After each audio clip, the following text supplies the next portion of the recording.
The US may be opening another front in its international trade war, this time with its ally India.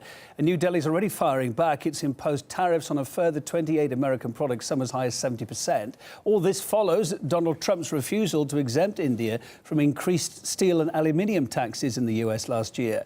Back then, India threatened to increase its tariffs to as high as 120%.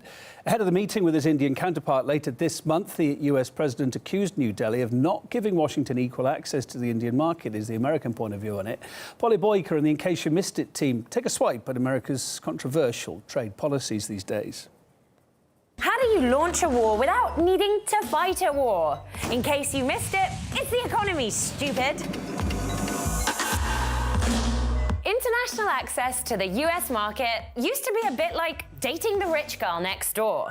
Winning her over was not easy or cheap, but in the end, it was worth it. Under Donald Trump, those US markets are now leather-clad and stood in a well-lit Amsterdam window.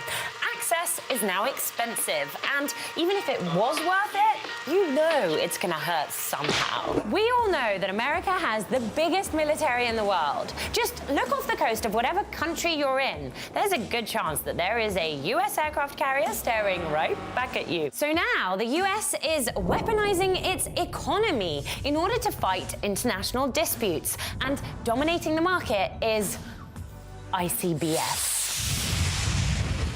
Introducing the Intercontinental Ballistic Sanction, ready to be deployed anywhere you need it. Advantages of the ICBS include causing misery to entire populations in countries you don't like without firing a single shot. Collapse the economies of your opponents and then blame them. Attack countries without actually having to deploy a single soldier and then accuse them of aggression. And remember, once deployed, ICBS will work for decades with absolutely no effort from you. Just keep it fueled with a strong dollar. Intercontinental ballistic sanctions rarely change anything. Side effects include resentment or department and unexpected discharges. Please consult your allies before use. Sanctions are great to use against the likes of Cuba, Venezuela, North Korea, Iran, Russia. You know, the bad guys. The problem is, you can't use them against the good guys. Which is why Donald Trump's administration has repackaged sanctions. He calls them tariffs.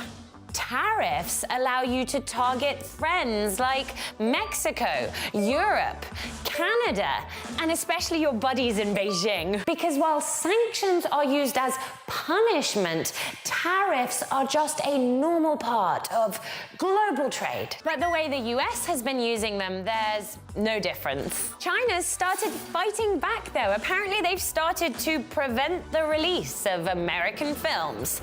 This might all have a Hollywood ending after all.